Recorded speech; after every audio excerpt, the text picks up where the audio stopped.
मंत्री जी, अब मुझे सुनो जरा, मुझे सुनो गृह मंत्री जी, मुझे सुनो ना, पहले बैठ जाओ प्लीज।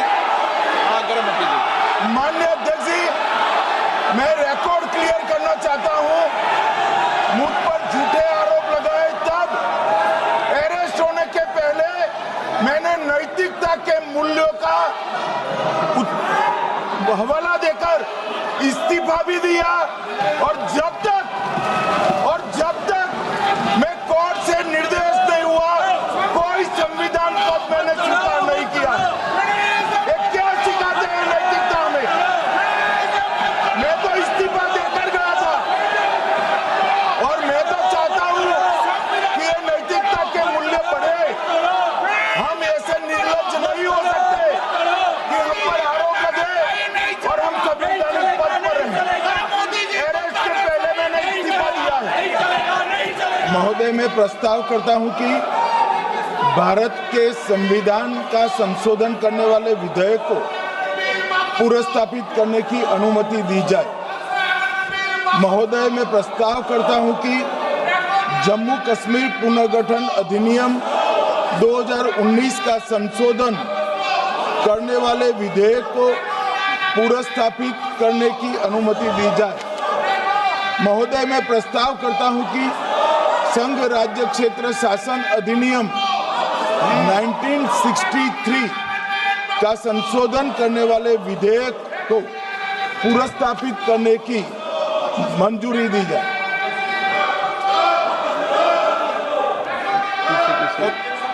कर दिया। श्री असाउद्दीन ओवैसी जी।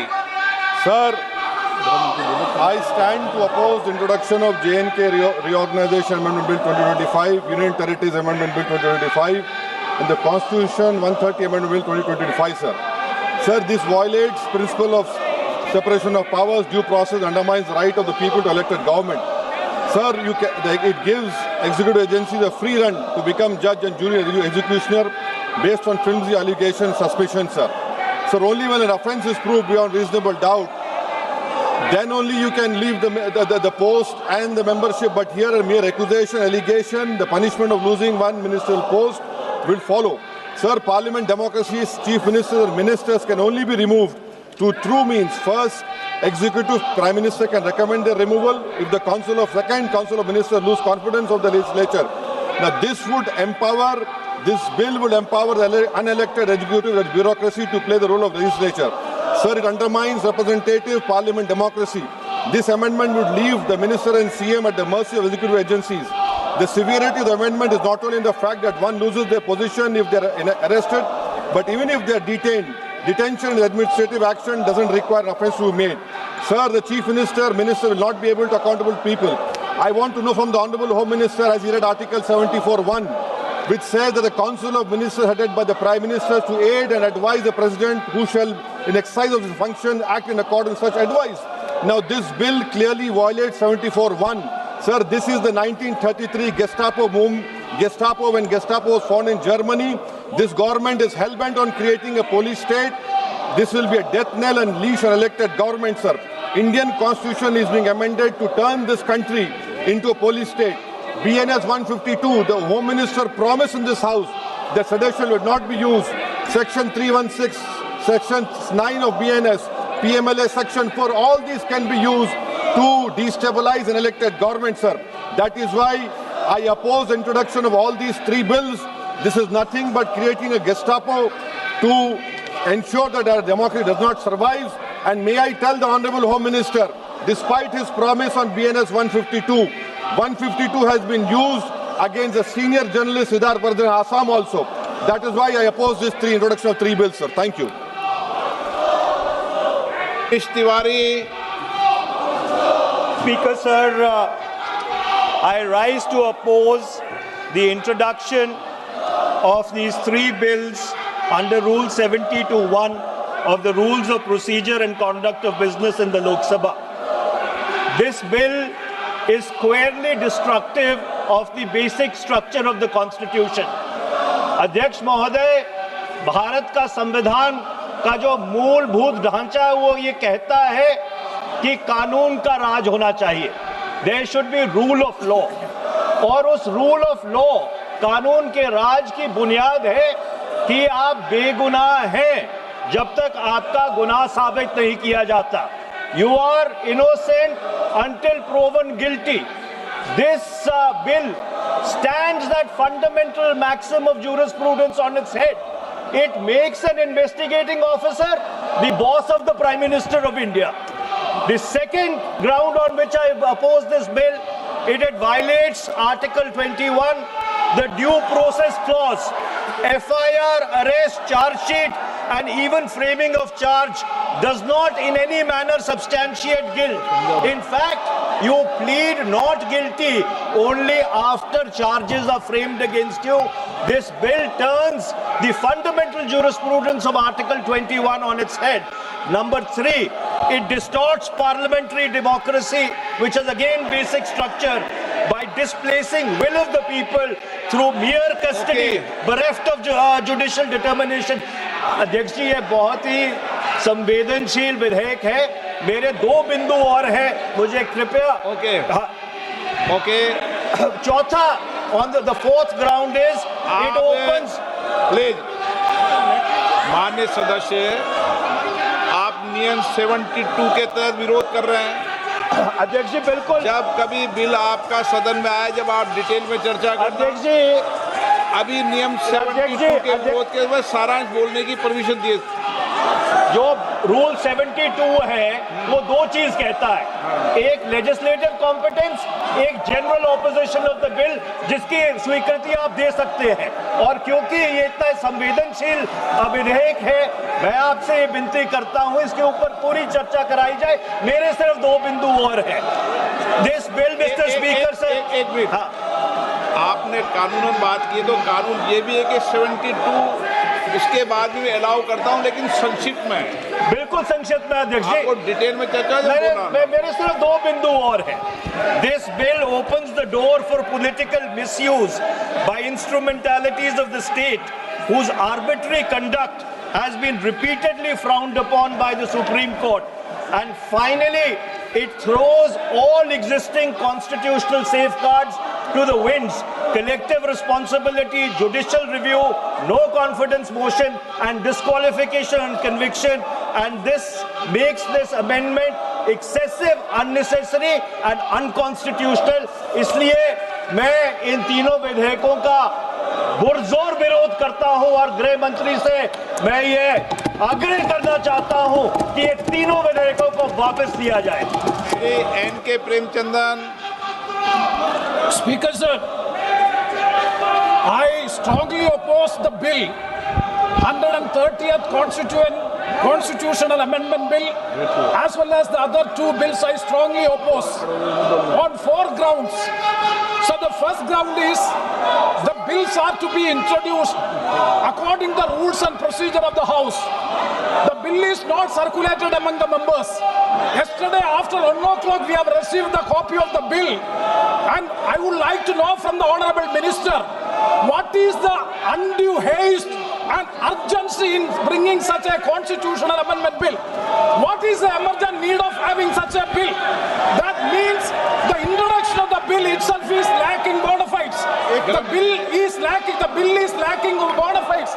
That is why I would like to say that this is with a mala fide intention to destabilize the opposition ruled states in various parts of the country. Number one. एक minute माननीय अध्यक्ष जी, प्रेमचंद्रन जी कह रहे हैं कि जल्दबाजी में लाया गया। इसका सवाल इसलिए नहीं उठता कि मैं इस बिल को संयुक्त समिति को सौंपने की दरखास्त करने वाला हूं। इस पर संयुक्त समिति जो राज्यसभा और लोकसभा पक्ष और विपक्ष सभी सांसदों की बनेगी, जो इस पर विचार करेगी और आपके सामने लेकर आएगी।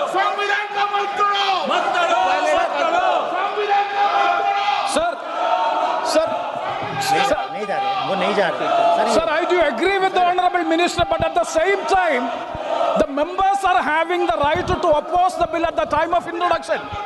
This is the legitimate constitutional right of each and every member to oppose the bill at the time of introduction of the bill. That is being contained. That is the problem I am trying to say. And the second one is संविधान का मत that तोड़ो। this call is Shri Venugopal Sir,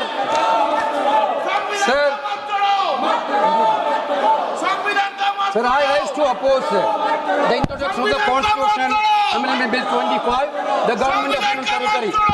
Sir, this bill is to sabotage the federal system of this country. This bill is to sabotage the basic principle of the Constitution of this country. Sir, BJP people are telling this bill is to bring morality in politics. Can I ask a question to the Honorable Home Minister? When he was the Home Minister of Gujarat, he had been arrested, sir. Whether he took the morality of that point of time, ये विषय नहीं है माननीय सदस्य। morality of that point of time. गृह मंत्री जी, अब मुझे सुनो जरा, मुझे सुनो गृह मंत्री जी, मुझे सुनो ना, पहले बैठ जाओ। प्लीज। हाँ, गृह मंत्री जी। माननीय अध्यक्ष जी, मैं रिकॉर्ड क्लियर करना चाहता हूं। मुझ पर झूठे आरोप लगाए तब अरेस्ट होने के पहले मैंने नैतिकता के मूल्यों का हवाला देकर इस्तीफा भी दिया और जब तक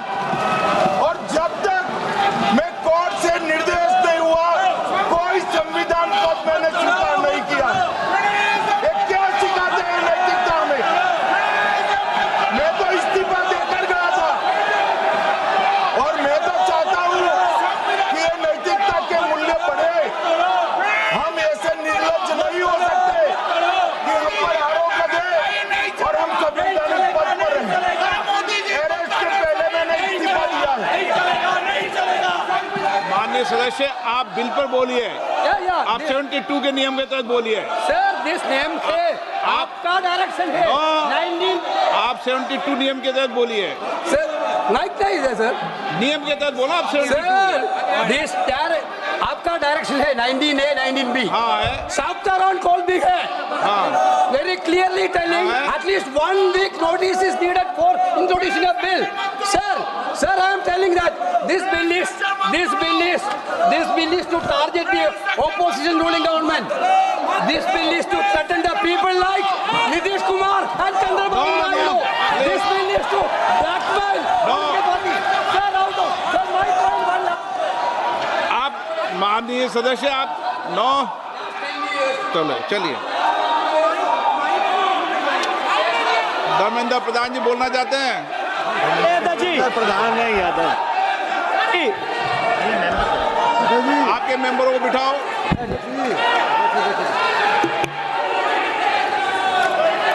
धन्यवाद अध्यक्ष जी। मैं ये जो तीनों के तीनों विधेयक आए हैं, संविधान का 130वां संशोधन विधेयक 2025, 1 मिनट। संघ राज्य विधेयक, देश देख रहा है आपको। संघ राज्य शासन विधेयक नैतिकता के बिल का 2025, विरोध कर रहे हो। जम्मू ये देश कश्मीर देख रहा है। पुनर्गठन विधेयक 2025, इन तीनों का माननीय अध्यक्ष जी अपनी पार्टी, अपने नेता आदरणीय अखिलेश जी की ओर से पुरजोर विरोध करता हूं। और विरोध इसलिए करता हूं माननीय गृह मंत्री जी, बहुत नैतिकता की बातें कर रहे हैं आपने भाषण दिए थे चक्की पी सिंह महाराष्ट्र में, जिनको लेके डिप्टी सीएम बना के घूम रहे हैं आप। इसलिए अध्यक्ष जी मैं इस मौके पर कहता हूं ये बिल संविधान विरोधी, मूल अधिकार विरोधी, न्याय विरोधी। माननीय अध्यक्ष जी, मैं प्रस्ताव करता हूं कि भारत के संविधान का संशोधन करने वाले विधेयक, संघ राज्य क्षेत्र शासन अधिनियम 1963 का संशोधन करने वाले विधेयक और 2019 का और संशोधन करने वाले विधेयक को माननीय अध्यक्ष जी द्वारा नाम निर्देशित किए जाने वाले इस सभा के 21 सदस्य और उपसभापति द्वारा